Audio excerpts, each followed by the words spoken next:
All right, it's September 16th, 2023. I would say, I was originally, this was going to be our Red Sox Roundtable Monthly for September. It's not really a roundtable if it's just two of us, but this is just something very necessary after we had that whole debate during the off season and a lot of our on and off again conversations. I'm Ed Hand.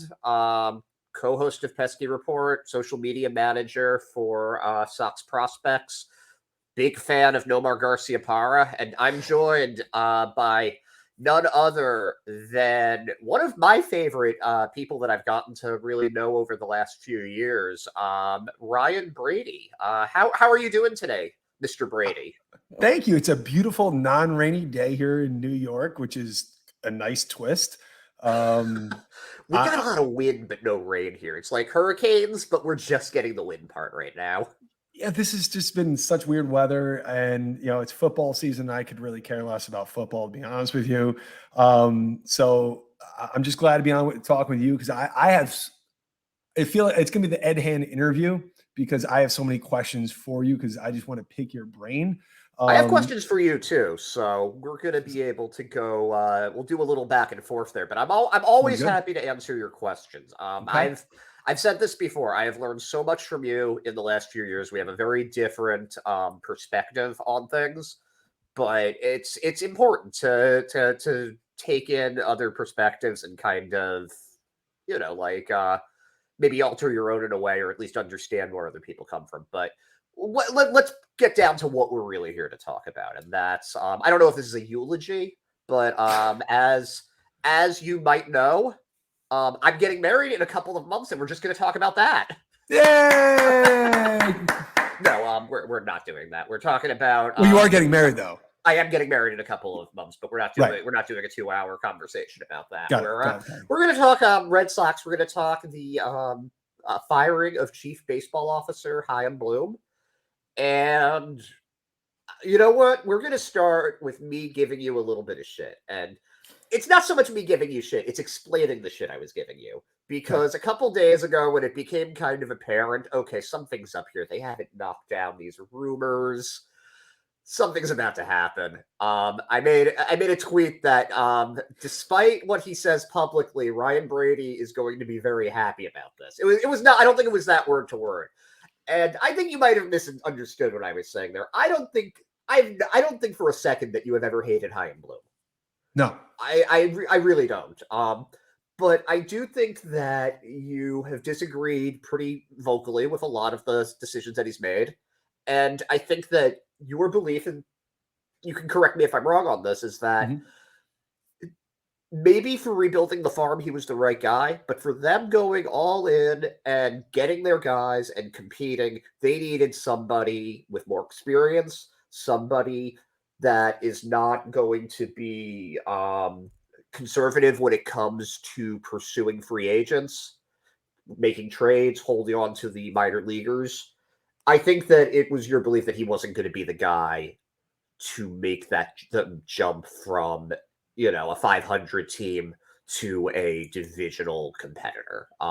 And I'm happy to if I'm happy to be corrected on that. But what was your take on that?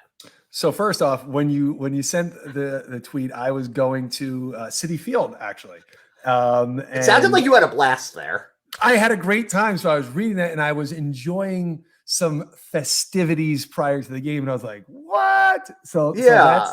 So that I was like, "What?" And then I kind of digested it a little bit, and what I can say is a couple things. Is my initial reaction to seeing the news was happiness for the reason being of I knew this day would come because if anyone has paid attention to the Red Sox for the past 20 years, this is what happens over and over and over and over again.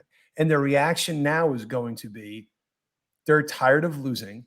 They don't like being the butt of jokes. John Henry is very sensitive and he will I've said this last year, he will make sure that what as best he can, not that money fixes everything, we know that there's plenty of teams that spend a lot of money that are not successful, plenty of teams that are successful, but he's going to give it the honest effort to repair what needs to get repaired financially. I've been waiting for that as a Red Sox fan. I know what it likes for the Red Sox to suck. A lot of our younger fans don't actually know what that really feels like to be just there have been a lot of GMs that have said, I'll develop through the farm. It doesn't always work, right? There has to be a blend of both to really work. I don't think we need a more experienced person. We need someone who can balance today and tomorrow better. And it always felt to me like Chaim was a farm director. And I don't mean that disparagingly at all. I actually trust his talent evaluation for young guys better than probably, really, Ben Cherington. He's a better judge of talent than Ben Cherington probably is. And only time will tell how successful, but I really, truly believe he has a real good eye for talent, at least for positional players. Having said that, I don't think it was mission impossible to be more competitive while reloading.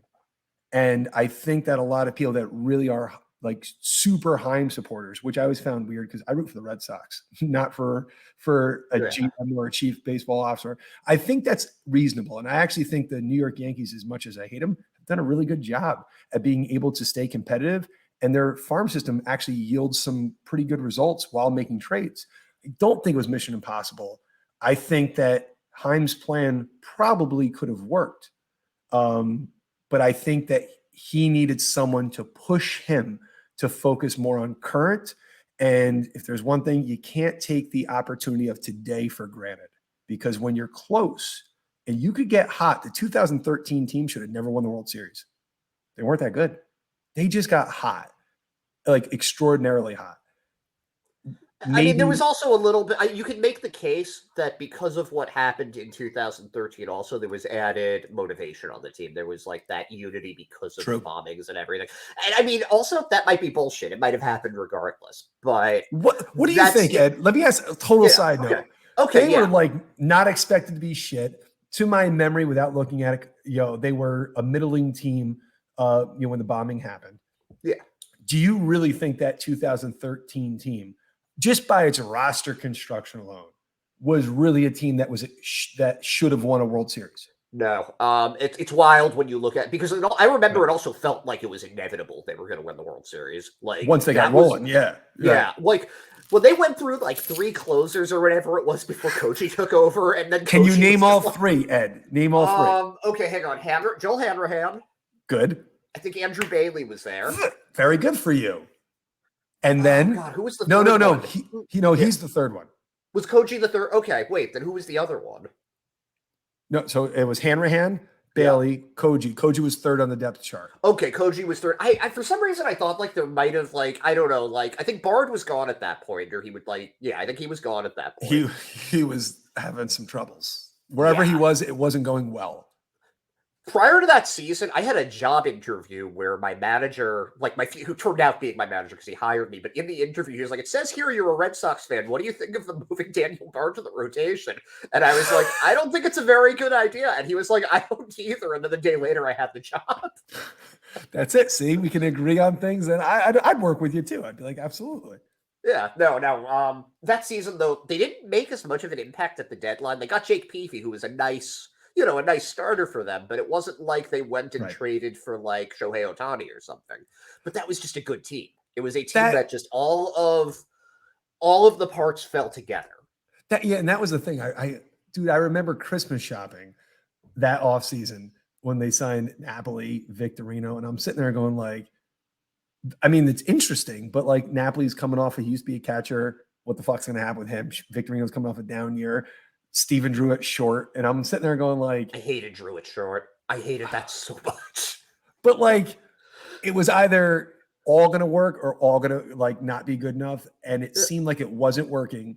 And then that team got inspired in a way that was like, that was really cool. Like that was really cool. That was a special season, and if you weren't appreciating it at the moment, like you were, they seemed like an ALCS team to me, I thought, and it really looked like it was going that way until Ortiz hit that grand slam. Right.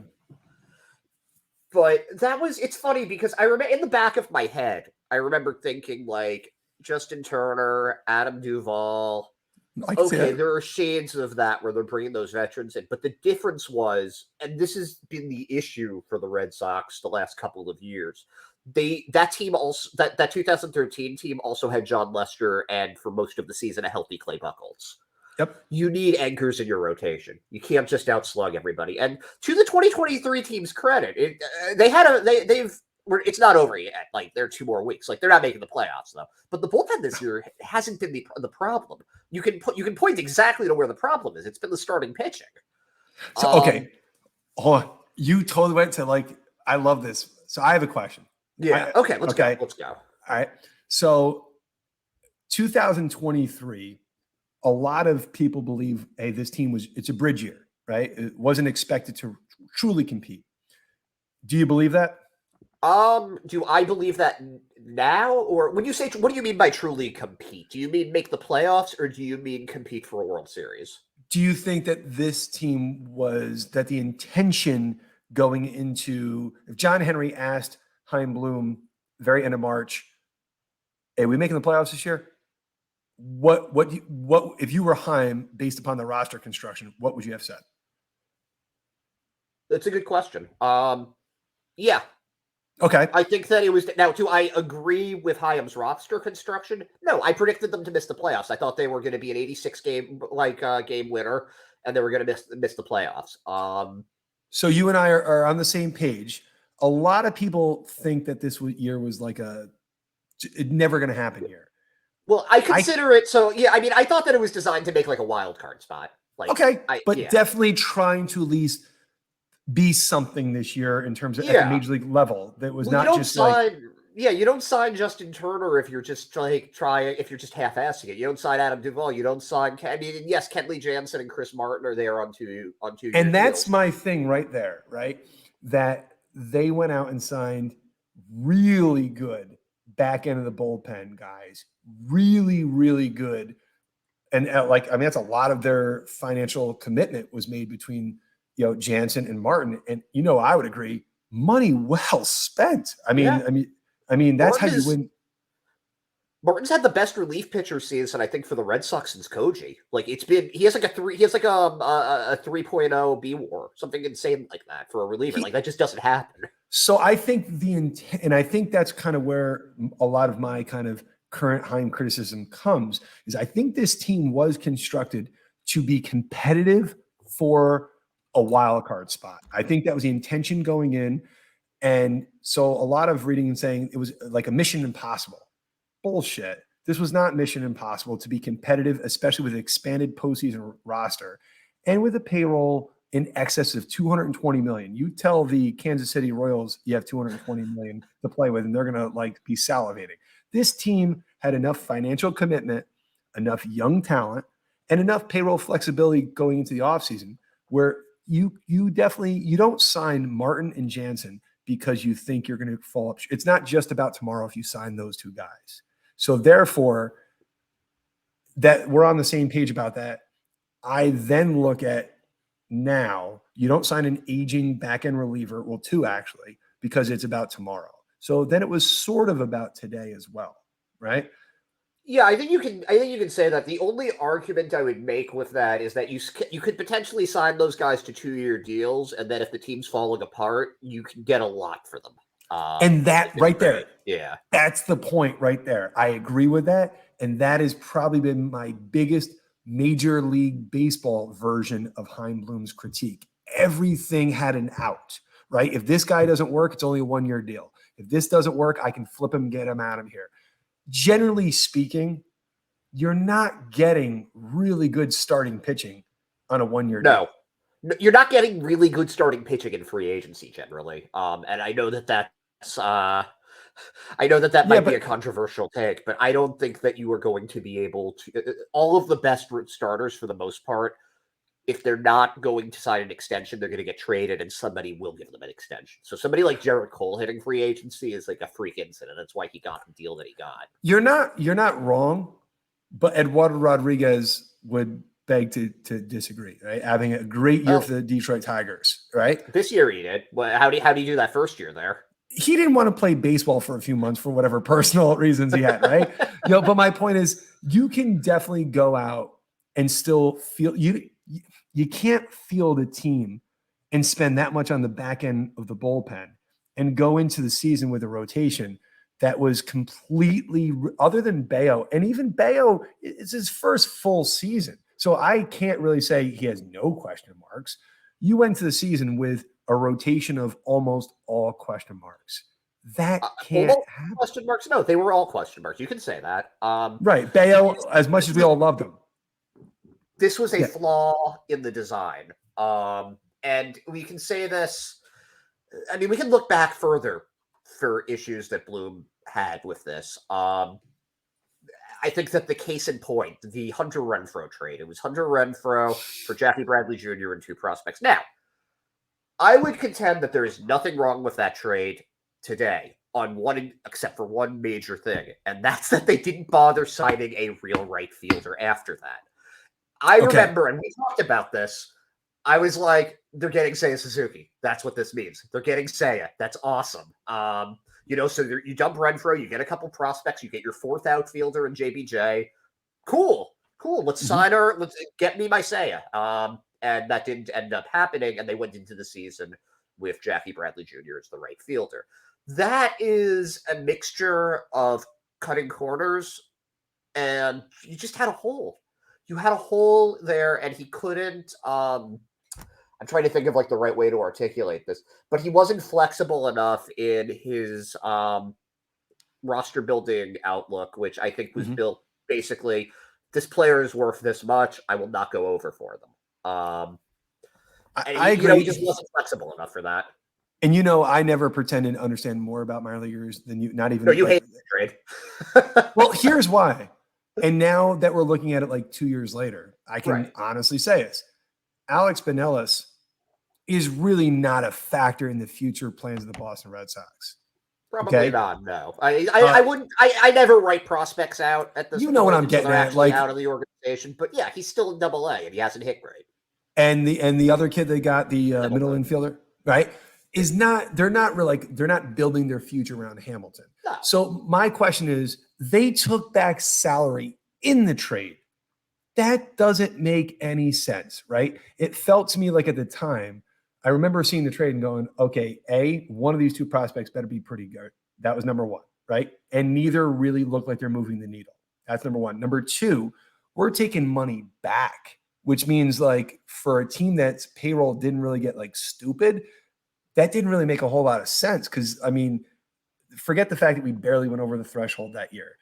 If you're going to do that, and Chaim did this twice that jump out to me. Once is Hunter Renfroe trade, where we bring in 2 prospects that neither are like guys that you're really thinking about for the next great Red Sox team. I like no knock on either guy, because for all I know, next year Alex Binelas is hitting 50 home runs for the Boston Red Sox. I'm like, oops, my bad, because I don't understand minor league baseball. Like, I'm not going to pretend. David Hamilton was very personally nice to me, so I will not accept David Hamilton slander. And honestly, I fucking love the speed. So like, that's awesome. But you don't take money on to get that player. You don't. But the other trade was the Adam Ottavino trade, which everybody knows that at the time, Adam Ottavino was coming off a very bad year for the New York Yankees. The Red Sox at that time kind of, quote unquote, bailed the Yankees out, who wanted to reset the luxury tax threshold, which they did, because it is important to do that. And then they take on Franklin, and I believe it's German. It's pronounced German. It's I honestly, let's say Franklin, German, Franklin G. I don't want to be, let's just call him the Bibble with like he's Bernardino. Yeah, right. But the problem is he doesn't factor in. And I'm going to say, when the Red Sox brought Chaim in, I was upset that Dave was gone, because I thought that was very unceremonious. I mean, and I'm right. They were really brutal to the Browns. It was like right after a primetime Patriots game or something in the middle of the night. Like awful. They were terrible to Dave. Yeah, but the point is, I get the idea. I do, of Chaim. I get the lore. I get all of that. But see, I was expecting that Chaim makes a trade like that, Ottavino and Herman, German, whatever the hell, right? Yeah. But that guy then is the fireball 8th inning reliever, and I'm like, damn, in like 2 years but he didn't. He didn't, right? That's the thing, is I really thought that they wouldn't need to spend the money they spent on Martin and Jansen, because I fully expected Chaim to go pluck for like relievers and would find those guys. And I'll say is, I think generally pretty underwhelmed. Now, John Schreiber, nice guy, nice arm, this, that, and the other. And the truth is, this year is not what it was last year. So we don't know, is this who he is, or injury, He's not having whatever. a bad year, though. No, but it's not what he's fine. He's yeah, fine. he's fine. He's all right. But like those moves that were meant where they took money back, the return doesn't look too good. I thought, and I love the idea of the Red Sox flexing their financial muscle to quote unquote buy prospects, but you got to hit on them a little bit. And I thought he would do a better job at hitting on them, where it doesn't really seem like he did. Yeah, it depends on which players you're talking about. Weirdly enough, this year he hit on a bunch of these like random quad A players that have been big league contributors, and that's Bernardino and Pablo Reyes. I'm talking about via the trade, right? No, Specifically, but Reyes was I think they were both trades actually. Well, waiver claim for Bernardino. Reyes was a trade. They traded cash for him. I'm talking about where the Red Sox take on a contract that's like at the time considered undesirable. They didn't do it that much. Like, and you're right. Like, so Ottavino and JBJ. Right. And I really expect, I mean, JBJ was the offensively worst player in baseball the year that they brought him back. For Hunter Renfroe, who a guy who had a nice year offensively for the Red Sox. Like, it'd be hard to say he didn't have a nice year. He had a very nice year. That was a career year. I don't think he's ever going, like, he's on his third team since the Red Sox now. Listen, I'm not saying he's a good dude, right? Like, I don't know the guy. I'm not even talking about like some of like the rumors with that. I'm just saying that Hunter, like, okay, there are guys that you can trade and feel bad about trading. Mookie Betts, feel terrible about trading him. There are plenty of guys. I don't feel bad about them trying to get prospects for Hunter Renfroe. I think that they have proven that is an offensive output that you can replicate with like a 1-year deal. I think Duvall is basically replicating what Renfroe was to this lineup. Totally he didn't stay healthy the whole season, but he's hit well. You can't say he hasn't hit well. But so I don't feel bad about that trade. Again, the issue for me is not even bothering to get a starting right fielder. That has always been it's both been my issue with Bloom, but also like in my theory of what Bloom's assignment actually was. The way that he ran this team, it was never like going all in for like any of these seasons until 2024. You signed a shortstop for a long-term deal that has a busted shoulder. So to me, it was like, okay, well, they'll get the surgery at some point prior to that, and then he'll be ready to go for that 2024, 2025 window. Okay, that makes sense to me. Mm-hmm. Or like the rotation. Okay, there aren't a lot of good starting pitching free agents, but in 2024, Yamamoto becomes available. There are a couple of other guys that you can conceivably put in the number 3 spot that are like interesting. And then you maybe like what you hit on one of these other guys, which they did with, Bayo, I think, you can plug him in as a number 2 or 3 and feel comfortable with that. You have like 8 number 5 guys, so you have the depth there if somebody gets hurt. That's true. Yeah, like I've never seen a team with this many guys I would feel comfortable as your number 5 starter. No, that's a really fair point. They have that. They have depth. Yeah. So the depth is there, and they just don't. It always looked to me like they were just playing for 2024, 2025 to get here. So I think that's why, if there was a surprise for me, and I wasn't exactly surprised. I was kind of in the blank. I'm not surprised. I'm not surprised. Mm-hmm. I'm just kind of like, okay, that's a thing that happened. Like, let's figure out why. You said this to me once.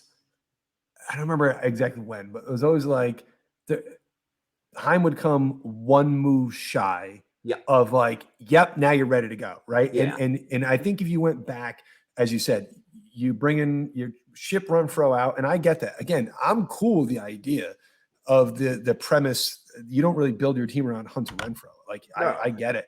And he was getting a lot of money to be Hunter Renfroe also. Right. The return, I'm surprised the return wasn't what I thought. I thought he would like kick it out of the ballpark where they'd be like, wow, that was we fleeced a team there. It didn't happen. No. But then you didn't replace him, right? This year in this offseason, I don't blame Chaim in any way, shape, or form for not re-signing Mookie Betts.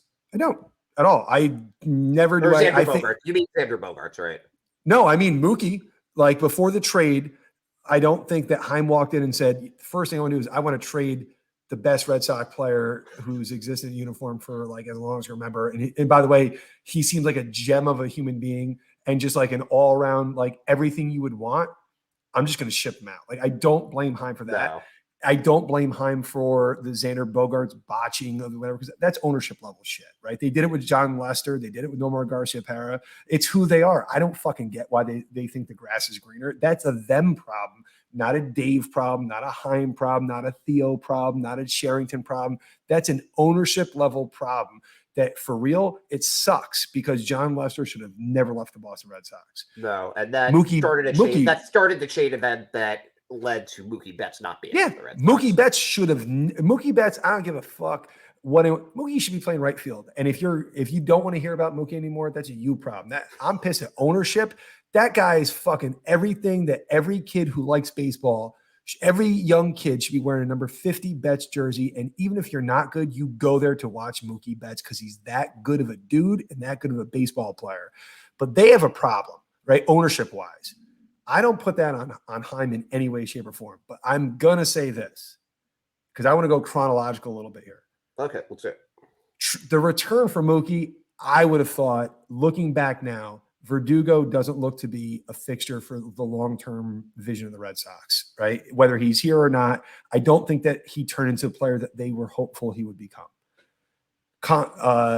Jeter Downs never even played an inning for the Boston Red Sox. No, he did. Remember he had a home run off Jarrett Cole. Actually, no, I don't like at all. Yeah, 2022 wasn't a fun year. He came up for a little bit. It does. Okay. He hit it was also, so I think, I forget which game it was. I remember when it happened. I was at a Sea Dogs game, but he hit a home run off of Jarrett Cole, and then the Red Sox, and they were up like 2-0, and I think they lost that game like 17-3 or something stupid. Why is Garrett Cole suck so much against the Red Sox? That's just a total side note. Like, it's great. Because he's a nice guy. That's why he's a nice guy. No, so I missed that one. So that doesn't mean Jeter Downs did anything of value. I just wanted to say, like, he did come up. He just wasn't very good when he came up. So I mean, I don't blame Chaim at all for trading Mookie. Fuck no, that is not his call. What I will say though is, I think there's so many ways you could have gotten to that under the luxury tax threshold without having to attach David Price on. Simple trade. JD Martinez is coming off a fucking amazing year in 2019. If you're going to reset the team, ship JD out. Don't move David Price. Hindsight, no one knows that in 2020, Price opts out of playing baseball, so you only have 2 years left. No problem. But the truth is, if you just trade Mookie Betts to Dodgers with nothing else on, now we're talking the return probably would have been franchise rejuvenation of young talent. We fucked up on that. I would love to know. I would love to know though if it was mandated that Price and Mookie had to be dealt together, because that's the only way you're getting Price. Because it just seems like, just from a decision-making perspective, if you're looking at trying to rebuild the farm, you're going to get a ton more for just Mookie. So why do you insist on Price being in it? That, I think, is my biggest question. Is what was the point of that? I don't understand. I don't know. But what I can say is, just to be fair, you got to judge the trade on the trade. Acknowledge the fact that he didn't wake up and say, I want to trade the best player the Red Sox have had in fucking forever. Right? I'm going to take you one step farther there. Trade the best player in baseball. Because at the time, I think he was the best player in baseball. You know what? I still think he is, and I don't give a fuck, because you find a right fielder that plays second base, shortstop, fills in, does whatever the fuck you want to do. Nobody does that. Nobody. Well, find a pitcher that can win a Cy Young Award and hit 40 home runs. That's the other part of that. But he wasn't. But the thing is, Ohtani wasn't doing that in 2019. How many rings does Ohtani have? Good point. Right. But I'll take. I want the proven commodity any day of the week. I love Mookie Betts so much. He's so good for baseball. I just, and I'm not saying Ohtani's not, but God damn it. We had him. We had the guy. Like, he should have not gone. That's not a Chaim fault. But the trade itself, the return, I wanted Chaim to look through that Dodger system and go, ooh, pluck, ooh, pluck. What we got was an outfielder who doesn't really lift the ball, didn't lift the ball then, doesn't lift the ball now. Great. That's Andrew Benintendi. That's what I just got. I got Andrew Benintendi back. Verdugo is Benintendi. That's it. He's a little bit younger and a little bit better than Benintendi. I'd say that they're a similar tier of player, though. You know what I'm saying? I get what I absolutely get what you're saying. I personally think Andrew Benintendi is very overrated, so I think that's more my. Yeah, you could be right. Yeah, I'm not saying no. I will say this: I really like Verdugo, right? But when you move Mookie Betts, somebody's got to be like a cornerstone player. Connor Wong, I think he's a nice player. I think he's a useful piece. But like the trade, I would have expected a guy with Chaim's background to pluck something that no one saw coming and really be a thing, and especially an arm. And that, to me, of everything that Chaim has done, he never found, as far as I know, that no, because it's not still with the major league roster yet. Anyone who's made an impact, a young starting pitcher that has made an impact that was acquired from Chaim, that's currently on the Boston Red Sox. Because Whitlock. The problem, Garrett. Let's be fair. He looked really good in 2000. He looks really good in 2021. He's been very injured now for the past 2 years. And there have been a lot of pitchers in baseball who are really good, and then they get hurt, and then they kind of can't find it back. So Whitlock has the promise of being a good arm. And we've thought about this for time and time again. For me, I've seen enough as a starting pitcher. He does not hold up. So if he is right now, if it's my choice, Garrett Whitlock's my future closer. I don't want him throwing 3-4 innings at a clip and then sitting down. I wanted to teach him to be a closer. Oh, I don't want him as a closer. I want him as a setup guy. You know who I want to be the closer? Tanner Houck? Yeah. I'm cool with that too, because I won't fight that. But I wanted Chaim to find me a starting pitcher in that trade with Mookie Betts. I really, really wanted that. If they came away, and it doesn't have to be Tony Goss. Look, I don't know all the young pitchers but I trusted that Chaim did, and that he would come away with someone that would go, okay. We didn't get it though. You know what's interesting with that trade too? You know who he made the trade with, right? Not just the Dodgers. He made it with his old boss. And his old boss fucked him. His old boss, I think Friedman's a smart guy. I think he I don't know. I can't, I don't have any sources telling me this, but if you were to tell me that his boss kind of was able to manipulate him, I mean, it makes no sense to me. Like I can even get why you don't include a pitcher there. Just if it's what it is with David Price, I just don't understand why David Price needs to be included. Like, period. I always go back to it with that trade. I didn't even understand. Remember, 2019. He's not awful. I mean, listen, for real, he's fine.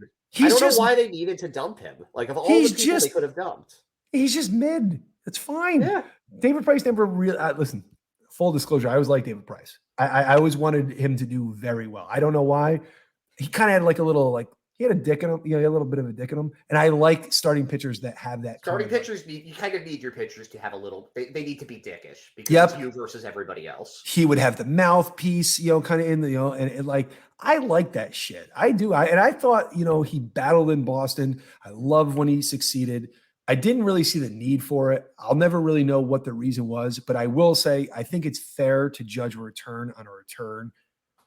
And the return was not good enough. It wasn't good enough. And I kind of feel like from the major league perspective, when we look through the trades, generally speaking, on the major league level, he only added, as far as I can, of a player of true significance, one time, Kyle Schwarber, right?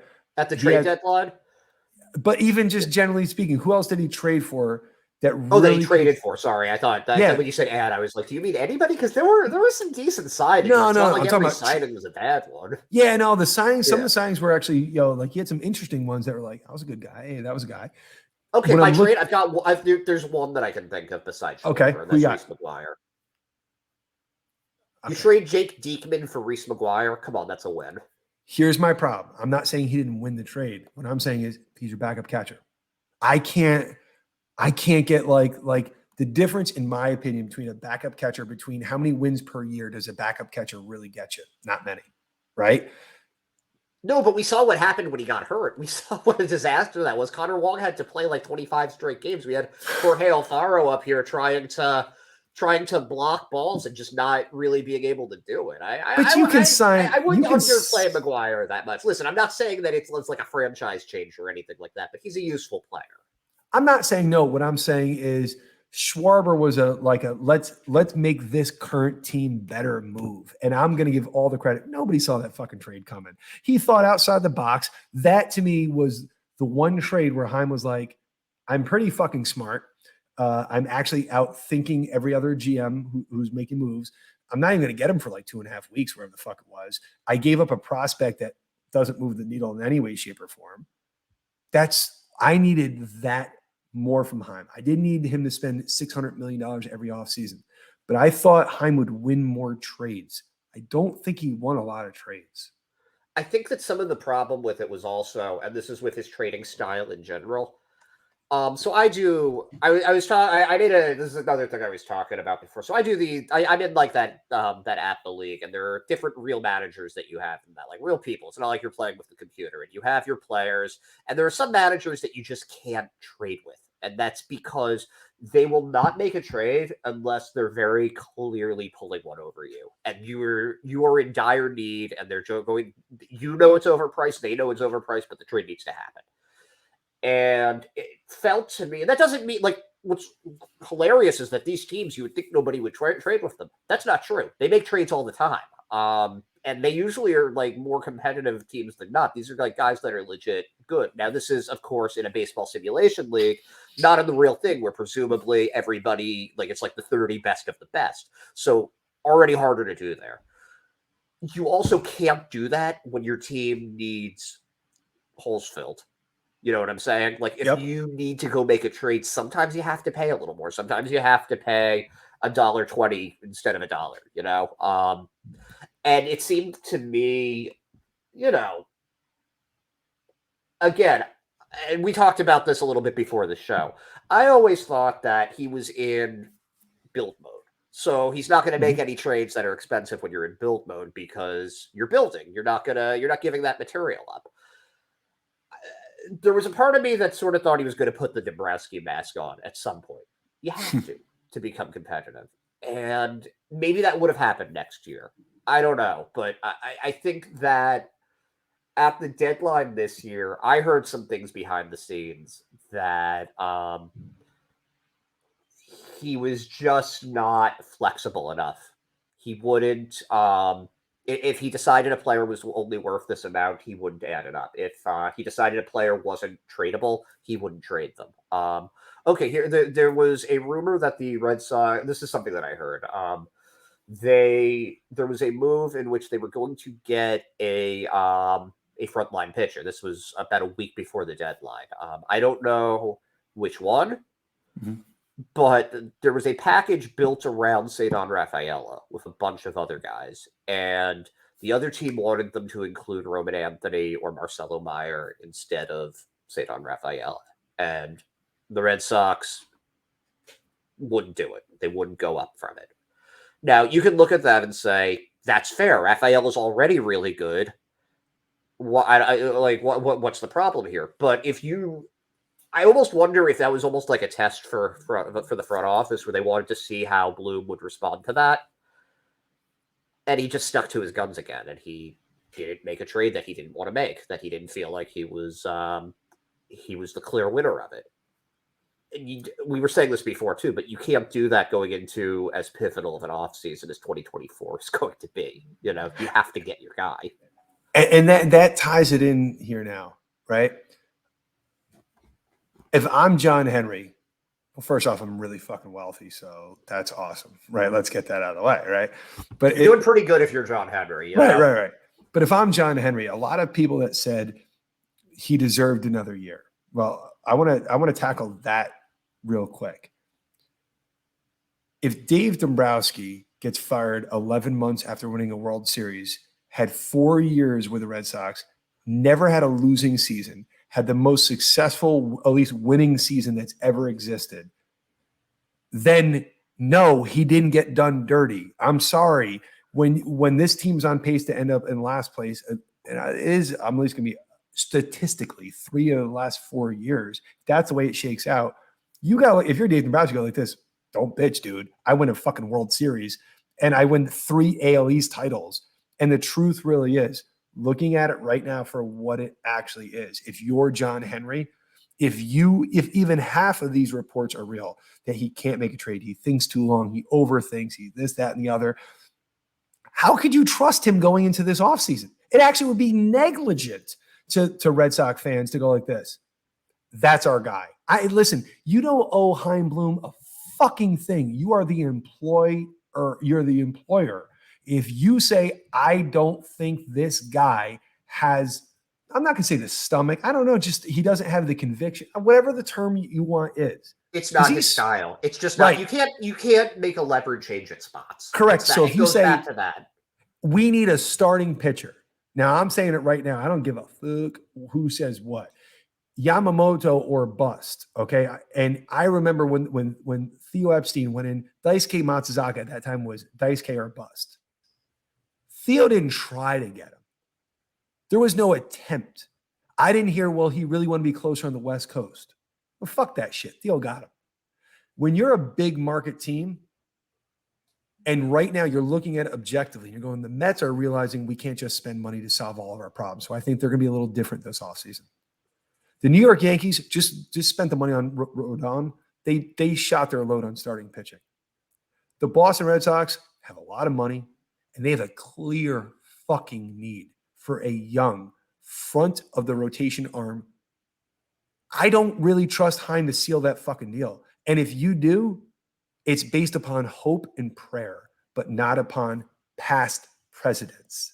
Because the truth really is, he hems and haws and thinks. And the truth is, I want Chaim Bloom in my think tank. I really do. I want him because I bet you Roman Anthony is probably going to be a fucking stud. Or he's Ryan Kalish and he doesn't really do anything. But I bet you he isn't Ryan Kalish. I bet you he is a dude. And that Chaim probably identified the right young guys. But that doesn't mean that you need, there's a difference between being the guy and being the guy that reports to the guy. And this happens in sports constantly. I hate football. I'm not a football guy, but everyone wants Bill Belichick's top assistants. They all think that they'll be the next great coach. Well, Andrew Friedman, when he leaves the Rays, everyone wants to raid the Rays kitchen to find the next great brain. It doesn't mean that Bloom can be that guy. It doesn't mean he's going to be Friedman. Friedman is special. We all know that. We get that. He is on his own special island. The Red Sox, since Theo left, have tried to find that balancing of today and tomorrow. It's not fucking easy. Ask Ben Cherington. Ben's not dumb. Ben's not a dumb fucking GM. Ben's really fucking smart. But he couldn't do it. He couldn't handle the money and the pressure of Boston competing today while building for tomorrow. Dave Dombrowski, Hall of Fame GM, he could not win for today while still building for tomorrow. Theo could. Chaim did not show he could do that. One playoff appearance in 4 years does not prove that. And if I'm John Henry, do not go like this. I'm going to give you one more year just because. Fuck that. This is not like let's hug it out thing. I don't see where the track record exists to trust Chaim Bloom with your Major League Baseball product on the field for next year. You can't go 5 years and just go like this. Remember that one year we made the playoffs? We have a $230 million payroll every year. And the truth really is, and then Ed, I'm going to stop and let you kind of jump in here. But like the truth really is, you can't have the 2022 over the luxury tax threshold by like $3 million and just go like, oops, that doesn't happen. That is an inexperienced person running a major league franchise. And when David Ortiz and Pedro Martinez, guys that really have the ear of John Henry, go like this, we don't know what the fuck's going on. This is not the Red Sox way. I think Chaim is a brilliant baseball mind. I don't think he's ready to be the head of the baseball operations in a major market like Boston. And if that's true, then John Henry did the most not for fan service, but he understands I have to hit reset. Who's coming in? I have no fucking clue. Where direction they go? I don't know. but I understand why Henry did it, and he probably did it maybe even a year too late. Hot take. How you feeling? Better. I like Chaim. That's the you worst part. You out of breath a little bit. You need some water. I like Chaim. I think he's smart. I think he gets it his own way. I do. So here's what's interesting about this. Not only do I not disagree with you, I agree with everything that you said there. But I think that there's a couple of things a couple of thoughts that I have that I want to express in this. So I'm not just gonna like repeat what you said or disagree with it, because I think it's pretty. I think you hit the nail on the head. I think that there are fans that never gave Chaim a chance. There are fans that were going to hate him no matter what when he came in for whatever reason. There are fans that thought Chaim was going to be so much more than he was, and because they didn't want to be wrong about that, ended up how do I put this? Defending him for reasons that you can't really defend. I think for me, I'm not really like I think that I tend to this guy came in and had to trade Mookie Betts. He didn't have a chance. You can say like, oh well, if he had gotten a good these are the same fans that you're somebody like me who never forgave Theo Epstein for trading Nomar Garciaparra, or you're still saying Bucky fucking Dent. You're still talking about the Babe Ruth trade and Dan Shaughnessy's becoming a gazillionaire off of writing about it. This is a fan base that does not forgive, nor does it forget. He was screwed from the start. So there was a part of me that when moves came down and people were criticizing him, it's like, okay, I don't necessarily have to defend this, but I can explain the calculus. Because that's something that A, I'm good at, and B, I enjoy. And because the truth is we can watch people do things until the cows come home. We'll never really know why they make the moves that they make. There are things going on behind the scenes that we don't know. There was a part of me that just, okay, like maybe this was a stupid move, but let's explain why they did this. Let's explain what the thinking was there. But I never really saw myself as a Chaim defender either. I kind of was just like, okay, this is why they made this move. Maybe it's good, maybe it's bad. Who am I to say? I think that there's another side of that, though, and that's your side of it, where you root for the Red Sox first, right? And I think that there was a lot of frustration because you're seeing these moves and you're not trying to find the bright side of it. You're looking at it and just being like, I do not like this move. I don't see why it's going to work. Sometimes you're right about that. Sometimes you're not right about that. Correct. But I think that you had a gut feeling from the get-go with this that it wasn't the right fit. And I think that that's where experience is helpful too. I think that you remember the pre-Theo days better than most people do. And, like I came in during the Duquette years. I think I've told you this. Dan Duquette is my favorite general manager the Red Sox have ever had. Love the guy. That's wild. But I went to high school with his kid also. That's cool.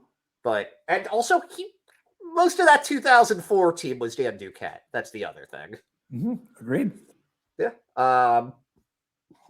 But I think that you just didn't. I think that there's a certain amount of people that just like, you know what? Like, I just didn't believe in this guy. I don't think here's the reason why. It's nothing. I like the guy. He's fine, but it's nothing personal. I just don't think it was. He made a lot of the right moves, and it's not how I would build a team. I don't think it's going to work. And you were right about that. I think we can say that you were correct about that. And my counterpoint to that is that you can say what you want about it. We'll never really know. But in my mind, the way that Chaim was running the team was for the run that's about to come. And if he had done enough, he would have gotten to, man that run. He would have proven, okay, I'm the guy to commandeer this ship because I've done it with less. But he never proved that. He proved that he can build something from the ground up. He can build the infrastructure. And that's going to serve him really well. If this is your first job and you're a club like Kansas City, or honestly, if you're a club like the Angels that need to get their shit together and build something, some form of infrastructure, maybe that's your guy that you can bring in here to build up your farm system and everything and to hold on to your guys and to not, do something crazy. Because can you imagine Bloom holding on to Ohtani in Anaheim? At the deadline. Maybe he wouldn't have gotten enough for it, but you can't tell me he's not going to trade Mike Trout and Shohei Ohtani if he thinks it's the right move for the team. Agreed. Listen, I have two names right now that could not be more far apart in the world of sports. Okay. Yeah. And one is Glenn Sather. You probably don't even know his name. I have no idea who that is. Okay. And so I think you Glenn made him up. Sather. I don't think No, he's no, real. I'm a huge hockey guy. All right. And Glenn Sather, Edmonton Oilers, That back is in the such a hockey 90s. sounding name too. That's like the Yep. most Canadian name. So Glenn Sather is the guy who drafted Wayne Gretzky, Mark Messier, right? All the runs. That's him. So the New York Rangers, when after like coming up, failing, it's not working, they had a total like light bulb that popped off. And they said, why don't we just fucking sign Glenn Sather to run our team? Like, this is smart. We have all the money. He can just do whatever the fuck he wants. We'll win every year. He comes over. They don't do shit. They don't do a goddamn thing until the NHL enacts a salary cap. Now he has to work within the parameters of a financial constraint. And then the Rangers turn into a very good team. And Glenn Sather has to kind of run it like he did the Oilers because there was an actual like, okay, I can only spend so much money. I kind of see a lot of that in Chaim, meaning just because you can doesn't mean it's going to go well, right? So a lot of times that I saw that Chaim flexes financial money didn't really go too well, right? Kind of weird moves, right? Yeah, you almost Garrett, think that the resources were almost like a restraint on him. It didn't go well, right? Yeah, I like a Garrett Richards for $10 million. So it was bad. It was a bad move. Martin Perez, bad move. Corey Kluber, awful fucking move, right? And the truth. Which one? Okay, hang on, because I was gonna say, you know what though? Because you listed Kluber last time. I was like, you know what though? Still better than Kluber. Yeah. Oh yeah. Listen, there's no question about it. And the truth is, that kind of is the question I have is he never worked in an environment where he could go a little the financial extra mile, right? Because, and I still say this one, $10 million for Corey Kluber or 17 or whatever it was for Kodai Senga. In the world for the Boston Red Sox, $7 million is fucking nothing. It's nothing. And the truth is, Chaim Bloom proved to himself when you bring Adalberto Mondesi over, $3 million is it's okay. It's not the overall financial impact to go from Kluber to Senga financially, it's fine. That's the difference, though, is finding a guy on a 1-year deal when you're Tampa, when it works, fuck, you see it and you go, why don't we do moves like that? And Chaim did really well when he did it, when he did very Tampa Bay-y things. Michael Wacha, when he came in, I was like, what the fuck are we doing with Michael Wacha? Well, Chaim knew way better than I knew. Michael Wacha pitched his ass off for the Red Sox and then turned that into an interesting deal with the Padres, but still like a financially lucrative. He isn't the problem in San Diego, Wacha. No, he's not the problem in San Diego. But like that was the thing when Chaim worked more like a Tampa Bay executive for the Red Sox, it really worked well. When he didn't work, and I'm going to say this right now, I am petrified. I don't give a fuck what Red Sox fans want to say. If you're not even slightly concerned that Trevor Story's a miss, then I think you're not being honest with yourself. Because even last year before he got hurt, that's not really what you're paying $22 million a year for 6 straight years for. That was even Trevor Story's hit is a disappointing year. I mean, that his words, not mine. This year he's banged up. And, Chaim defenders will say, well, you can't predict an injury. This one, everyone knew. This one you could predict it. But that's also why I kind of thought, okay, 2024 is the year you're getting this guy. He got the surgery. This is great. It's out of the way. Do you, here we go. We're in the episode here. We're deep in the mud here. Yeah. Do you, in the end, understand, and then second part, agree if John Henry felt he isn't the guy to close the deal? It's just not his DNA, meaning for the big mark moves. So do you agree, if you're John Henry, not if you're Ed Hand, who I love, right. But if you're John Henry, who I fear, right? But if you are John Henry, a healthy fear, right? Would you fire him too? Oh God, yeah. Like listen. So you don't blame Red Sox ownership at all for firing him? I do, but that's another story. I blame them for firing Dave Dombrowski also. I think it's a shitty way to do business. I don't. Okay. But the thing is, and we were talking about this the other day, you don't become a billionaire by being empathetic. That's the most honest point. Right. How about hot take? he wins so often compared to other owners since he took over. His way works. Yeah. Oh no, it absolutely works. I wouldn't do it though. No, okay. Did Ben Sherrington deserve to be fired? No, he also that was an even weirder. That was almost more. That was like you've seen The Dark Knight, right? Love, come on, You, stop. you Yes. remember when the Dark Knight in The Dark Knight when like the Joker tosses those two sticks to the two guys to kill each other with? Yeah. That was sort of like what I thought he wanted Sherrington to do with Dombrowski because he was supposed to work under Dombrowski. You think that's going to happen? I kind of don't blame, and I actually met Ben Sherrington. B liked a lot of his young players he brought in. I mean, my God, the 2018 team doesn't happen unless Ben Sherrington. I met him once for a half second at a kid's soccer game, and I said to Ben, "Thank." It was right after the Sox won in 18. I said, "Thank you, Mr. Sherrington. We don't win without you." And he's like, "Dude, thanks." Right, and it's true. Yeah, but Ben, it felt like Ben was really in over his depth. Like it did. Ben feels like the kind of agency signings. Yeah, yeah. You can't look at it. It's you signed Hanley and Sandoval, and you failed to sign Lester. That's called that's a franchise buster. And Rusney Castillo, right? That was an over. I blame. I will say this. Rusney I blame on ownership. I think that they overcompensated after they failed to get Jose Abreu. Oh, well, yeah, you could be right about that. Yeah, on that one. I think I always thought that one always seemed like an overcorrection to me. I look at it now and I say, now that we're at where we're at, is my overall take for Chaim is I'm surprised that starting pitching was the thing that did him in, right? You know what I mean? Like, man, he really did a nice job mixing and matching an offense together to be a very good offense, both at home and on the road. Like, he did a nice job in the bullpen.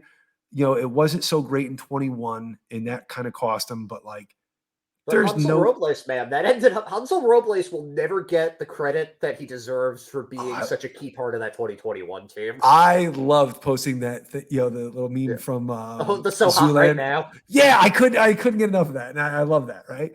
But like, he had the big fastball. He was fun to watch. He was a weirdo. He reminded me of Julian Tavares. Great comp, right? I like that a lot. I'm just surprised that the starting pitching. There's no one you can look back right now and really say that's Chaim's starting pitcher, right? You really can't do that. You know what? You know what's interesting, and I had a conversation with my dad the other day about this. I like your dad, and it is. There are two parts with prospect identification, right? There's drafting them, and then there's developing them, and the development part tends to get removed from the equation sometimes. Because I don't necessarily, it's like, okay, Dave Dombrowski drafted Tristan Casas, but he was in the system with the guy, with the traders and all of that stuff that, what's his name? Bloom had in place. And for that same reason, I always saw Mookie Betts as more of a Sherrington guy than a Theo guy. Because he was going through the system that Sherrington had put together. And that part tends to get undersold. So I think that the development with Bayo was exceptionally well. I think that they did do a good job with him. I think that Houck took some steps forward in the years since 2019 till now. I think that the problem was, though, they couldn't develop enough guys. They couldn't. They had guys that had the potential to develop, and they were able to develop them, but they had a really hard time bringing in new guys of their own to develop, and they really only had one hit in the starting pitching department doing that with free agents, and that was Michael Wacha. I think you bring up I think this would be fascinating for at least the next 4 years.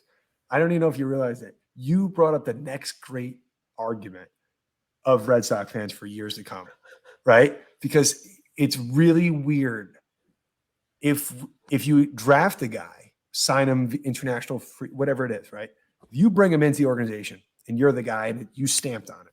Whether you picked him or you hired the guy to pick him, got it. If we're going to give credit to the developmental version of it, then Teed and some of these Blaze, like all like Blight, whatever, like the lower The level guys further down. The guy, well, right. Teal. I don't think Teal doesn't count for this. That includes. I don't think Teal really counts for Bloom either. Teal But was this already is a polished college player. But this That's is something really totally going to different. be the next great argument between those that love Hyman, whoever the next guy is. And my attitude is this one is I root for the fucking Boston Red Sox. That's just the Yeah, truth. it I doesn't. just It want to. doesn't matter.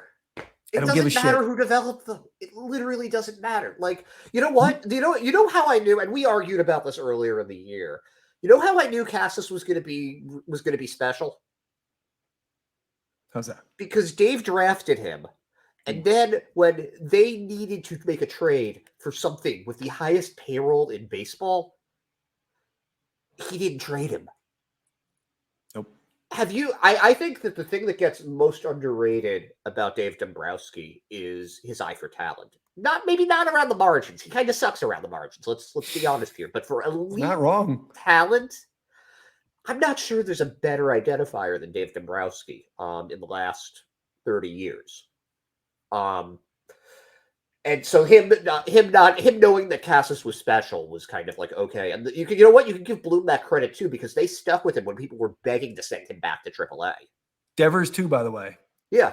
Oh yeah, Dombrowski wouldn't trade Devers. The original request for Chris Sale was Devers, and then it morphed into Moncada and Kopech, and then the other two. I don't remember the other two guys. As Hogdale would say, the slapdicks. Right. Yep. The slapdicks. Right. But they knew it, and it's just where we're at now.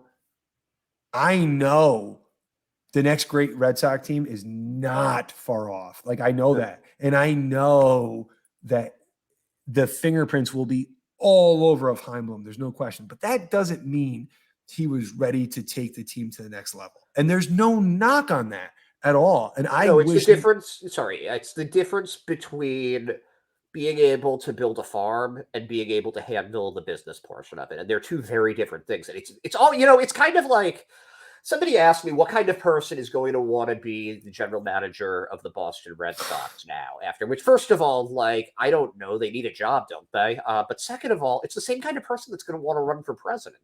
You have all of these jobs that you probably shouldn't be the person that has that job, but you still have to do it.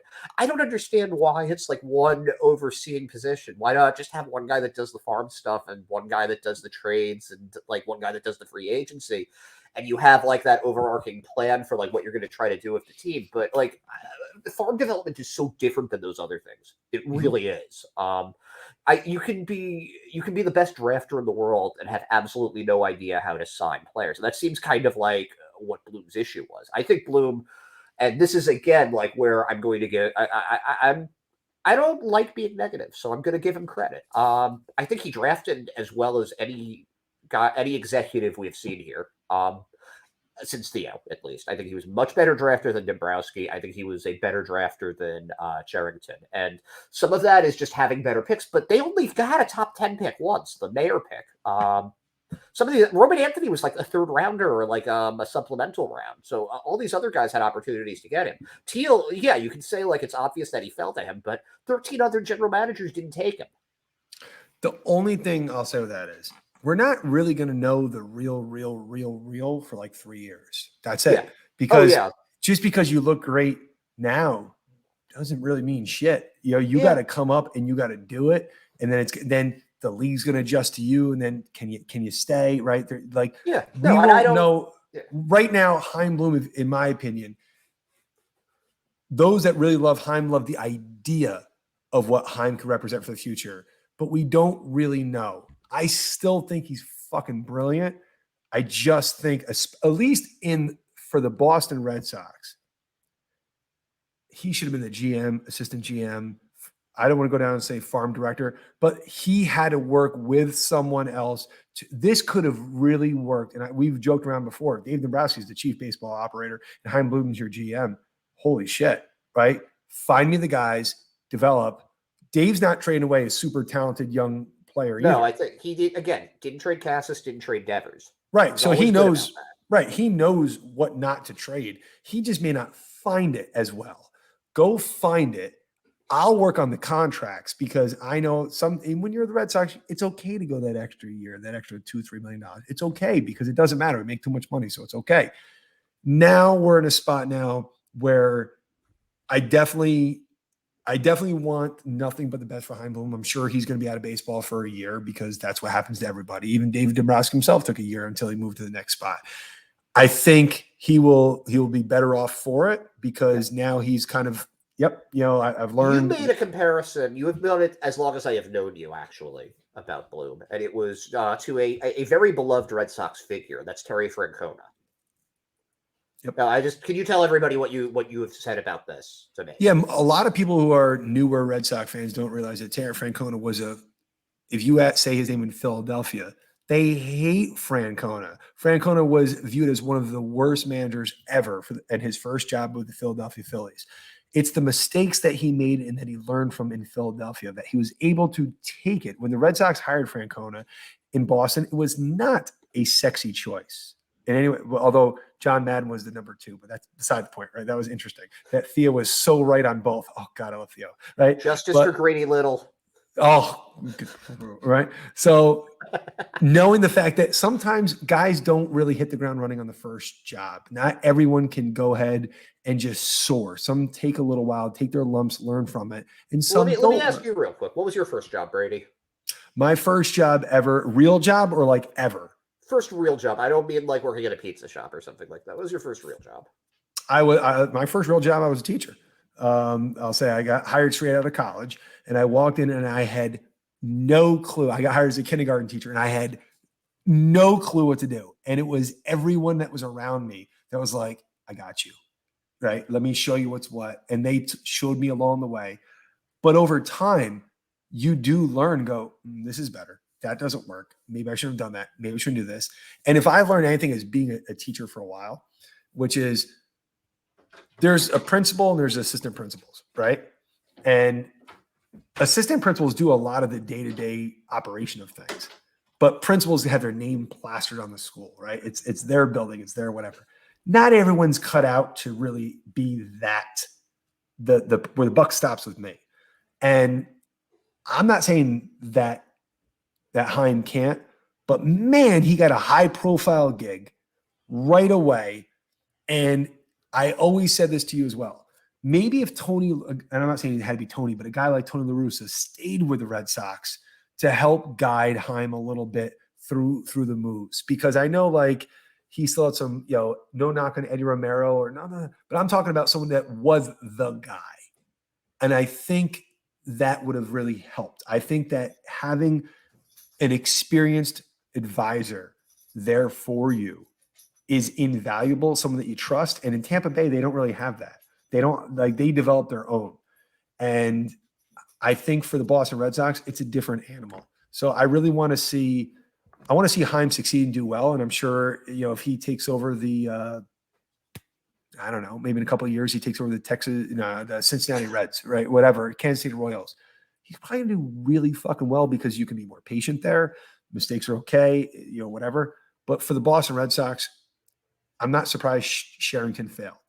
I'm not surprised that Dave Dombrowski was unsimilar. I am surprised that he didn't get one extra year, right? But like in the end, you have to be able to do both. And I say this all the time, and Red Sox fans hate when I say this. There's a reason why, looking at over in the Yankees, there's a reason why their GM has been there as long as he has. He does both. He doesn't win as many rings, but they're competitive almost every year. This is an outlier this year that they're not making the playoffs. It's kind of a fun outlier, though.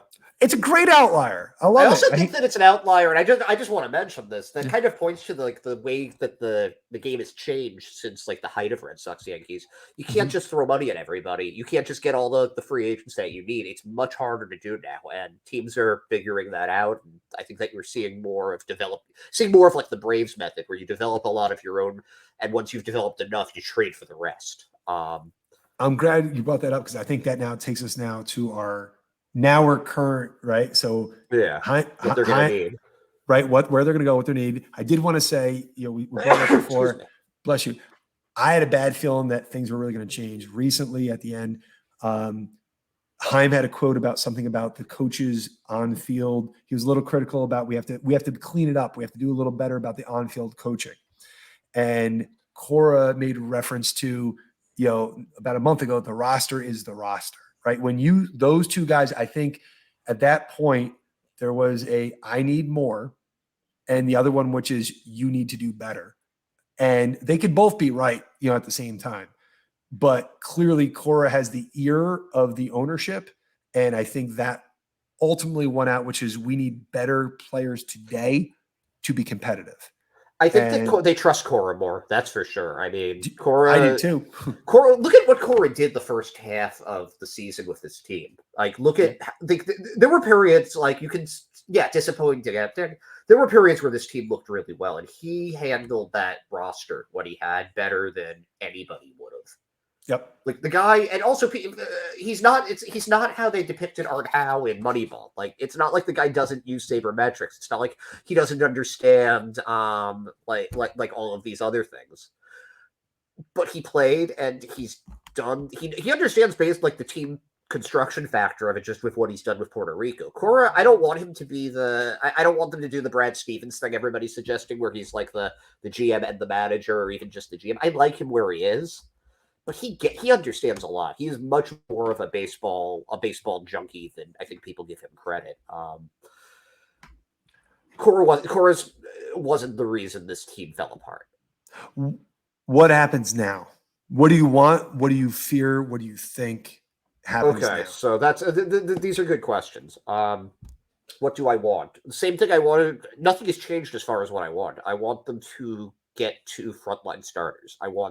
I think that you kind of have to get Yamamoto through free agency. The other guys don't potentially. Now, listen, he's Hiroki Kuroda, good pitcher, not a great pitcher.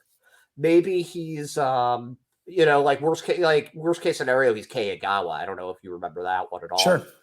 Sure, I do. Keiagawa was like the Yankees' backup plan to Daisuke. He was just an absolute disaster. Mm-hmm. But you have to. This is the only guy. Maybe he's more Kuroda, but like.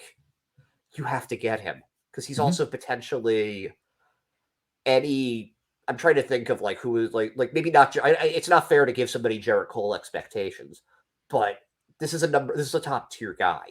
Yep. You have to get him. You're not going to get him through free agency, but you still have to get somebody through free agency. That's the other thing. There's him. You have to get maybe not Nola, Snell. Maybe you have to get Montgomery. You have to get somebody else. And you also, like, honestly, and I've said this before, the guys that are available in free agency are there for a reason. Except once in a blue moon, a Jarrett Cole sneaks in. There's some flaw in their game. You're not going to be able to get a frontline starter there. You have to trade. So a Corbin Burns, maybe. I don't really care for Dylan Cease that much. I really hope they don't end up going with Cease. He's fine. He's not an ace. Corbin Burns is an ace. So with the caveat that an extension has to come.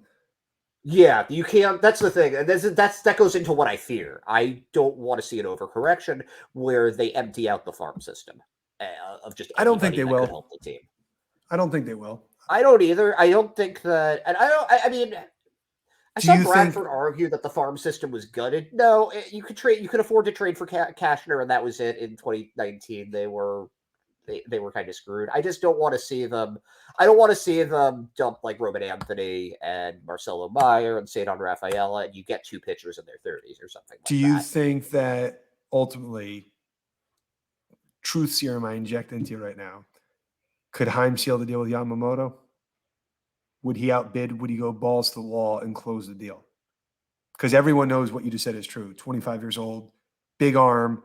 Everyone wants starting pitching. Does he do it? Heart of hearts? Nah. I don't think. I think he tries. I think he tries to. But he's probably got a number in his head. But you can't make a leopard change at spots. And that's probably why John Henry said, I got to do this. I have to do it now.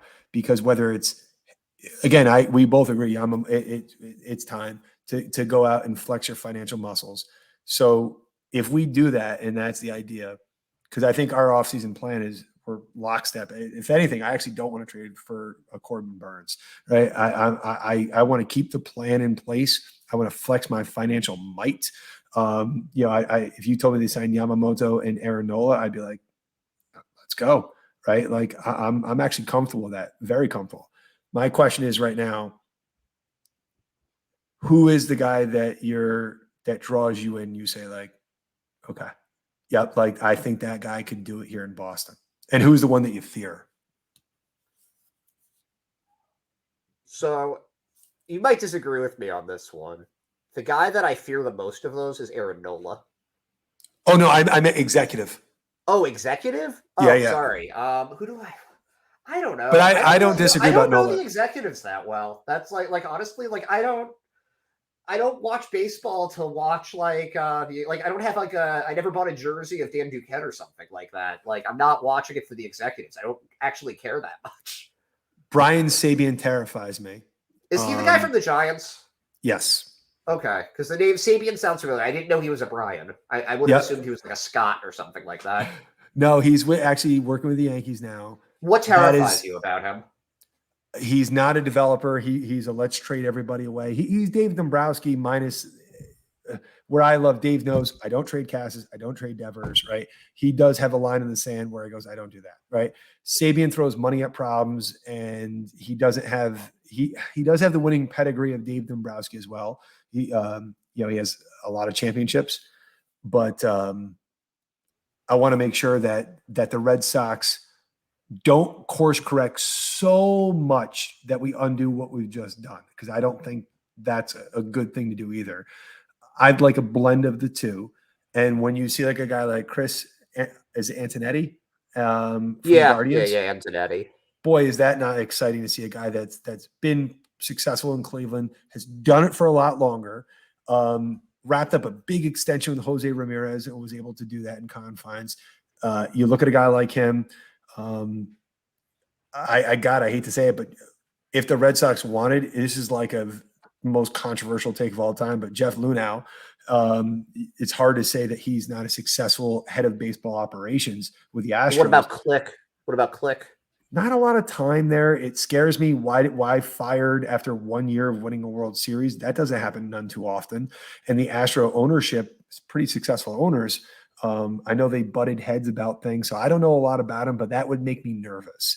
And that feels like if he had 3 years with Houston, I'd feel like, okay, 1 year, I feel like we're going back to that Tampa Bay well again. Again, it's the Bill Belichick disciples kind of thing. It doesn't always work. It did work for Click. I get it. I know that I can tell you who I want. Who do you want? Eddie Romero. So he's been in the organization with the Red Sox since like 2006. He knows it as well as anybody, and we've also seen that he can get it done on the big guy. He was the one that spearheaded the Devers extension. So why was he looked over? Why was that? BOH over him? Because he's considered to be one of the keynote people for scouting in the Caribbean and just getting players from there, all the international stuff. That's it. Is it now? Is he the GM? Are you bringing a senior baseball mind as well? Because if not, I feel like we're going down the Chaim road all over again. But it's different than with Chaim, though. I think that he doesn't have the major league deal there with it or anything, like the very top. I guess, do you need that? That's my question. Do you need somebody to be in a Dave Dombrowski or Chaim Bloom press fit of everything, or do you just get a GM? I'm being real for me. Theo's an outlier. Theo's special. Theo's unique. Theo's different. Ben Sherrington, I love 2013. That felt like the team of destiny, but the rest didn't go so well. Dave Dombrowski, yeah, he knew how to put the finishing touches on. There's no question. Long-term, I think that it would work a lot better to bring in someone who could help. I don't think Eddie Romero's never gone toe-to-toe himself via free agency and said, I'm going to seal this fucking deal. So you think there has to be somebody that's experienced, because you need somebody that's been that's seasoned, that's been out there before for this. It doesn't be a chief baseball operator, but I want someone who's lockstep with him. I mean, even Dave brought in Frank Wren with him to get things done. there is a lot to be said about experience and picking the mind off someone who's done it before. So I think if you go young, then you have to go there. So who do you pick as the old guy? My old guy. I can't say Dave Dombrowski, correct? No, he's. I don't think. I think that Henry might have burned that ship. You know, it's not that that ship has sailed. That ship has been destroyed. Wow, that's. I mean, there. Brian Sabian makes a lot of sense if he's paired with a young guy. Brian Sabian by himself scares the fuck out of me because I don't want him trading away everything under the sun. Brian Sabian knows how to seal a deal. So with a guy like Eddie Romero, Sabian makes me comfortable. But I'm going to throw this out, and I don't care. I will speak this until it's done. Until someone else is signed, I still think Theo's an option. I don't care what Kennedy said. I don't believe any word that Kennedy says. It's not that I dislike the man. It's not anything. It's just that John Henry's at a spot in his ownership time right now where he knows he needs a fucking win. When Theo left, the only reason Theo came back was John Henry. And there's not a better person to understand Boston. There's not a better person to understand how to build for today and for tomorrow. And honestly, for someone to say who would want this job, everybody. They have tons of money. Their minor league system's in a good spot. They're like, this is great. You're not going to have a long shelf life, but who gives a fuck? Go win a ring. Go make a lot of money. Like, cool. Like I mean, like that's. What if Theo comes in on a 1-year deal and then leaves and becomes commissioner of baseball? I'll take it. I'll take whatever I can get out of Theo for 1 year. Absolutely. Theo to me is the perfect blend of Chaim and Dave Dombrowski. And to be honest, there's very few other than, you look at the Dodgers right now do a fucking phenomenal job. People forget the Dodgers don't just develop. Freddie Freeman wasn't exactly like a safe bet. Like they went out and spent a lot of fucking money for a long time on Freddie Freeman. You know what's funny with that though is that they didn't. You know who the first big free agents they signed was? Who? Mookie Betts. Trade extension. Yep.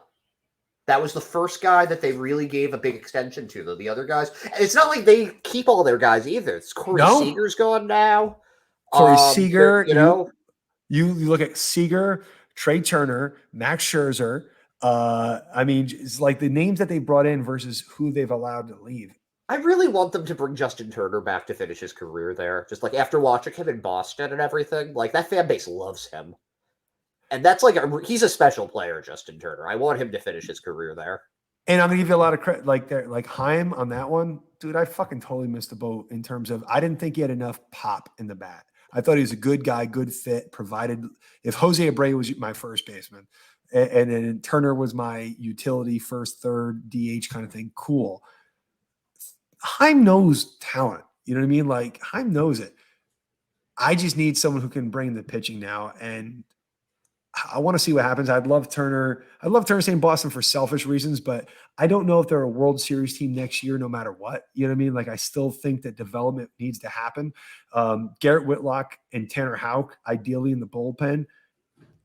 Wow. You talk about young guys that have big fucking arms that when Jansen and Martin leave, that they could slide into those 8th and 9th inning. I mean, that's kind of like a 4-headed monster for next year, too. Their bullpen could be, and you put theoretically Pavetta there. I mean, my God, with Schreiber and Bernardino. I mean, good luck. Honestly, you know who I kind of like too? In a 1-inning relief role, like the way you had Winkowski, but left-handed, Chris Murphy. Give me. I want it. Winkowski. Give me. I want Cutter Crawford as my number 5. Leave him alone. No more yanking. Yeah. And I even accept that Pavetta is more, although he's striking everybody out as a starter.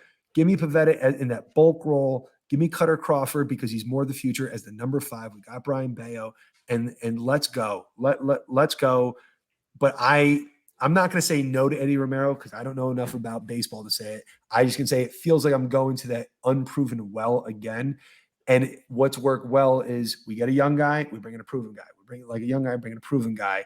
If we're bringing in Eddie Romero, then we got to bring in someone who's been through the trenches before. That Eddie can also work with too, right? There has to be someone that he goes, yep. What I don't want, and it doesn't sound like it's happening, is Alex Cora moving away because I'm not ready for Cora not to be my manager yet. Like, no, Cora gets the most. Nobody gets more out of his players than Alex Cora. which is why Theo Epstein makes so much fucking sense. Let Theo come here for 3 or 4 years. He can go to commissioner when, and then Alex Cora goes up as my head of baseball ops. Give me. You can't force someone to do it, and so that's why I just think that it's like he's been there, he's done that. Why he did it again? He's done. Like I don't. He has nothing to prove. He needs a challenge. This isn't even a challenge fight if you think about it. Like if Theo Epstein hypothetically, if he came, they signed him tomorrow, like $20 million or something. How do you feel going into this offseason, Brady? The most excited I've been since 2003 offseason. Yeah. I would be feel like it's in the bag. You feel like it's in the bag. Not that they win the ring, but that they're up there because that's just the guy. He's just special. He's fucking unique. He's the Michael Jordan of baseball executives. And if you don't think he is, then that's a you problem, not a me problem, right? But like, tell Theo he cannot sign any starting pitchers that are left-handed, and then be like, "There's a challenge." Yep. Give him a challenge. You can't sign any left-handed. Yeah, because that's because you just don't want them to take Blake Snell. I really don't want Blake Snell. I fear like he's just like, cool, I played in Tampa and San Diego. In Tampa, nobody cares if we win or lose. And I'm sorry, that's a truth. Nobody really cares. In San Diego, you care, but there's a lot to do. It's pretty. It's sunny. It's not a big fans market. Are vicious, man. I thought they were good. You'd think that San Diego fans would be like mellow and chilling. No, they're mean. They're like, I think that they're the meanest, like internet fans, at least, or the Padre fans. There's 100 of them, and they're all pissed because when I did the whispers for Fernando Tatis, yeah. So you know what I'm talking about? Them. They're like psychotic. Oh yeah, no, that was not a great moment for me. I thought it was. I thought it was great. It was great, but like they're angry. They're angry. What I look at is like there's a lot of pitching options this offseason. They're starting pitchers away, not positional players away. Yeah, I don't want them. You can get a right-handed power bat, but you can also just bring back Duvall. And I'm fine with that. Although hot take, Whit Merrifield I don't care what people like him on it. Oh, I like Merrifield. I really like Merrifield. To me, that's like we're actually not going to try things at second. And I love Pablo Reyes. Don't get me wrong, right? You know I do. You give me Whit Merrifield who plays second, little outfield, little this, little that, because I don't fully know that Trevor Story's healthy and Trevor Story's right. And if I'm going into it next year with really postseason aspirations, I have to guard against Trevor Story not being right. Okay, well, let me ask you something though. I don't think you can do a championship team with just veterans. You need those young guys there. So out of the pool of rookies that you've seen this year, guys that have gotten September call-ups, let's remove Bayo and Casas from the equation because they're clearly part of this team moving forward. Which ones on opening day would you give a roster spot to? Rafaela. I agree with you there. And that's why, because when you were talking about getting somebody for second base, I kind of want him to be the second baseman next year. So there, great. That's the caveat. If you just say, "Hey, you're the second baseman kid," let's fucking go, right? Like I'm all about it. His energy. I'm not comparing to Mookie. I'm not even. Nope. I'm just talking about energy, bat to ball, right? Solid defense, little pop. He's a freak. He's a freak athlete. You need that over 162. It's still him and Duran in the same lineup is going to cause havoc. Imagine and put David Hamilton on the bench there too. Can you imagine those three in the same lineup if he gets on base? Hamilton, yeah. Duvall hits a double. You need it in. You bring in Hamilton. Go. There's a sack fly. Yeah. Fucking great, right? Yeah, that's what you want from your bench from like your bench guys. Yep, I want that 100%. I probably would trade high on what's his name? Is it who's the guy from the center, the outfielder right now from Houston? The guy in the Vasquez. William Abreu. No knock, could be wrong. I'd sell high. To me right now, I don't have a lot of faith that he's a super defender. That like this is who he is, and you can't keep everybody. And I don't want to. Which ones I trade though, and I agree with you, but I disagree with which outfielders they should trade. I would trade Duran and Verdugo. I can't trade Duran. I can trade Verdugo, no problem. Duran, speed, a little pop. I can't get rid of that. But you get so much more for him. That's the thing. You're not going to get as much. I think Abreu, you know who Abreu reminds me of? And you can disagree with this. I get Trot Nixon vibes from him. Interesting. I don't say no with the caveat that if I'm moving Duran, I need something for today, not for tomorrow, not a lottery ticket. No, you're not trading. I'd say Durant is part of like a Corbin Burns trade or something like that. If he is here's the thing though, if it's him and Nick York and someone I never even heard of before, if that's not enough, then I probably don't want to do it, right? Because I can't give up that much up the middle just cause, right? But you can use, what if Raphael is your center fielder? Who's my second baseman? That you can find that on free agency, like you can sign that. You have Marcelo Meyer a year away. You move Trevor Story there. You know that I'll do that. So don't get me. I would do that in a heartbeat. I would. Yeah, absolutely. I mean, you're talking things that the problem is I really want Teoscar Hernandez, but he doesn't make sense for what I want to do this offseason. Although Hernandez would be so much fun here. I know, but it's not real. It's just not 40 home runs though. Signing Duvall to like a 2-year, $25 million deal makes more sense. So I get it. If you told me, can I give you a hot take I have? Because we're talking about outfielders. Yeah. I'm fine with Yoshida and left.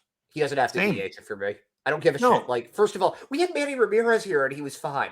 He's not Hanley Ramirez. Listen, Yoshida's never going to win a Gold Glove, but he's fine, and he's a good hitter, so I'm fine. But I have a name. I have a name for you that I think that you have to really consider when you think of Yoshida. Let me hear it. Let me hear it. Rob Refsnyder, right? He cures all the problems. You get a lead in the 7th inning. Yeah, Yoshida's just you just bring Rob Refsnyder. Yeah, Refsnyder's fine. There are people being like, "Oh, what they signed Refsnyder?" Because it was $1 million, and he's a good bench guy, and he's fucking great. He's a professional player. Every team needs a guy like that. Yes. Bobby Kielty in 2007. It was Mike Carp in 2013. He's a better defender than them. He's a better defender than those guys. And he hits lefties better. Agree. You put Yoshida, especially in Fenway Park, 81 games in left field. Please put him in there. Yeah, I couldn't agree more. 100%. If you told me right now that you moved Durant, but that is the primary piece with a guy like York, and no knock on York, but we have a lot of infielders right now. Yeah. If that gets you Corbin Burns, those are the key pieces that get you Corbin Burns. Yeah. I think that you're probably going to have to trade somebody like Raphael or Anthony along with a Duran to get Burns, because you have to remember you have to outbid all the other teams that are trying to get him. I can't do that. I know, right? Isn't that tough? Because you're talking middle infielders. And those are the things that really need. Blaze Jordan, I could, right? Because Blaze Jordan's like not even a top 20. He only plays first base now. I can't give up the middle wins you championships. The pitcher, the catcher, the second, the short, center field. Championships? Pitching. I know. It's tough. It's really tough. Fuck me. I know, but I don't. And that's what I keep saying is like, okay. You hear all these hypothetical trades that are like, well, we give you Nick York and so, and you get. It's like, remember, like there was a meme for a bit that was like Miguel Andujar and Clinton Frazier for Mike Trout. Right. I know. Yankee fans offer that. That's not how it works. But hold on. Yeah. If you made it Roman Anthony, just hear me out. That does feel like an overpay. If you said, I'm going to give you Duran after the year he just had, and Nick York, and you're getting Roman Anthony, that's a lot. It is a lot. That feels too much for me. Now, if you said it's Roman Anthony, here's why Roman Anthony could be more attainable in a trade, in my opinion, is because you've said this before. I hate Red Sox fans that say all that Chaim drafted was shortstops. Shut the fuck up. If you can play shortstop, you can play outfield. I mean, look, right? That's what you draft, the most athletic guy. Franchi Cordero came up as shortstop. These guys are, if you're the best player on the team, you're the shortstop. I was drafted as a shortstop, right? Let's be honest, right? It's like, you came up as shortstop. I did. Then I moved to third, right? The truth really is, though, when you look at it, he's more replaceable than a Marcel Meyer. He is because he's an outfielder. I'm glad that you're not giving up on Meyer just because he got hurt and tried to play through it. Like, people got so sour on him. No, that kid can play. Trust me on this. He's going to be fine. I don't trade him. But Nick York, especially with organizationally where the Red Sox are, he's expendable. He is. And that's where it's time to consider. Roman Anthony's a tremendous player. I get it. Or he's a tremendous prospect. I get it. However, in the guise of building an organization, the outfielders are much more accessible to go than the middle infielders, than the catcher. That I can't let go. Can't do it. And if Yeah. if Will Abreu was my corner outfielder, no, I'm not gonna lie, I wouldn't like it. No, I wouldn't like, not for what I want for next year. I've had enough of hope and prayer and cross my fingers. He looks like a nice piece. I could be totally wrong. If it's him and Duvall and they're platooning, okay, that What kind if of it's him and excites me. Refsnyder platooning? He doesn't start against lefties. It's Refsnyder out there against lefties. Depends on the rest of my roster. Depends on the rest of That's my it. roster. You bring back Justin Turner to DH. It could work. Especially, you can always add on. And final thing about Chaim, this 2023, it felt like they went in 10 million or 5 million or 6 million under the cap specifically to leave room to add at the deadline, but then not add at the deadline. And not that to go crazy, but that team, 2022, we should have sold more than we did. 2023, we should have added. Not crazy, just a little bit. Give the team a little bit of a push. When Rafael Devers is saying, hey, I guess this is what we're going with, I don't think that there was a disconnect, and that's not somebody good. like not even Michael Lorenzen, but like somebody like that would have gone a long way. And I think I remember when that happened, like, a few weeks ago. I was thinking about this afterwards. My thought process was, wow, the market must have been really rough this year. It really seemed like this was an obvious place to end. What were they asking for? Because yeah, I mean, I don't necessarily think that not doing anything is like sometimes it's fine to not do anything, but it was just it seemed like a really strange situation, and I think that it might have because right after that I was hearing whispers from people like that the Red Sox, weren't happy, but I don't really. It's like it's rumors, Yeah, I if whatever is going to happen this offseason, there's going to be a portion of the fan base that if they trade even one of the Chaim guys, that's going to be fucking livid just because, now we're tearing it down. Though. Right. Dude, I made a post like that, and I didn't mean this derogatorily towards the Red Sox. It wasn't a negative trade. It was a very honest one. Do not get attached to anyone in the farm system. They're making moves. But the farm system, it's a disservice to the players just to hoard them all, too, because they're not all going to be able to play. There are guys like Eduardo Polino, Edinson Polino, would be a starting shortstop in like any other organization, but there are too many guys here that are like quality shortstops for him to play there. You can afford to move some of these guys. Meyer, Teal, and ideally Rafaela are the three that I really don't want to move. I would actually I would add Anthony to that list.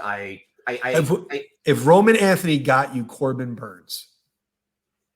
But I'd say the same thing about Cedar Rafaela. I think if you're putting Rafaela there, you have to put Anthony there too. I fucking love speed though, man. I know. I love speed. Speed. But you know who's also pretty fast? Ruben Anthony. Well, way to go, Chaim. Why the fuck do we fire Chaim Bloom then? What the fuck? No, your farm director thing was right. Your farm director thing was absolutely correct. Like and listen, again, I'll say this. Like, I like Bloom. I like the model for the team. I think that it's interesting to follow that. But interesting, there's a difference between interesting and competitive. Yep. You get what I mean? And I'm not saying that you can be interesting without being competitive. I think that this team competed fairly well into September, and then they fell apart. But these aren't like, you asked me what a truly terrible Red Sox team is. I'm not going to say 2023. I'm not even going to say 2022. I'm going to say 2012. Yeah. No, I agree. I agree. Yeah. So, but there's a difference between, though, you want something that you know will work if you're going to invest that much. You don't want to take the chance that it doesn't. And I never did anything to prove that. And you can think he was smart. You can think that, you know what, next year, he would have done it. He would have put on his Dombrowski mask, and it's a travesty that he never got the chance to. That was the plan all along. But these stakes in Boston with the team potentially, and I think this is really what did it. I don't think it was necessarily the Yankee series with $1 tickets. That's happened before, like whatever. Mm-hmm. Yeah, I think it was Betts coming back and the place having more Dodgers fans, and I think that they saw the mistake that they made by trading Betts, and I think that they saw Bloom as an extension of that. I don't think that. Do I put it on Bloom? No, I put it on ownership. I put it 100% on ownership. I agree with that. I think that was what set them over the edge on it was, oh, we fucked up. And the question is, can this guy be the guy then to pull us out of it? Meaning we have to be a big market. We have to go in there. And if they ownership said, we're getting fucking Yamamoto, I don't give a fuck. Is that who he is? Yeah, and if the answer he's is not. then there's nothing to talk about. Then it's good. Then you write him the greatest letter of recommendation. And you say, you are an amazing, amazing guy. I actually think after the 2022 luxury tax just over, that was a ticking time bomb. And I do kind of believe the reports that said it was postseason this year or bust. And I would love to know, though, what happened that they missed that they missed going under. Because that's just like of all of the things people ever got on Chaim for here, and there were many. Yeah. That one I felt like got the least attention and was the biggest mistake he made. And no one ever, when they were criticizing him, talked about that. It was weird. It was a really weird thing. His time here, I think, to be fair, I don't think you can give Chaim a grade right now. I think you'd have to say incomplete because everything was predicated on the future, and we're probably going to know in 2 years, a year and a half, 2 years, and not to know the whole story for 4 years. If Teal hits and Rafaela hits, and these guys, if more hit than don't, then you're going to look back and probably give them like a solid B+, A-. And you're going to acknowledge that fact that maybe he's not the big spender one, but that he really, what he did well. The problem is we just don't know. And whatever the Red Sox do this offseason, I think it will make fans. I think you and I agree with this one. If Aaron Nola or Blake Snell are the main additions, we're going to be nervous because they come with cautionary flags, and that would feel more like David Price than it wouldn't. Chris Sale. Right. And now I feel like Yamamoto is the age where baseball is trending younger. I think we're going that direction. If you don't get Yamamoto, but you end up trading for a starting pitcher who we're not really thinking or talking about who might be available, who's that big young fireballer, and they're able to not gut the system and bring in a guy that we didn't know might be available, I'm open to that too. It doesn't only have to be Yamamoto, but I think it needs to be youth. And I think it needs to be, like, if you told me we plucked from the Marlins for the right move, hey, but what I don't want to see is Aaron Nola as my open day starter and Blake Snell pitching behind him or vice versa. That's too much. If they fail to get Yamamoto, you have to trade them.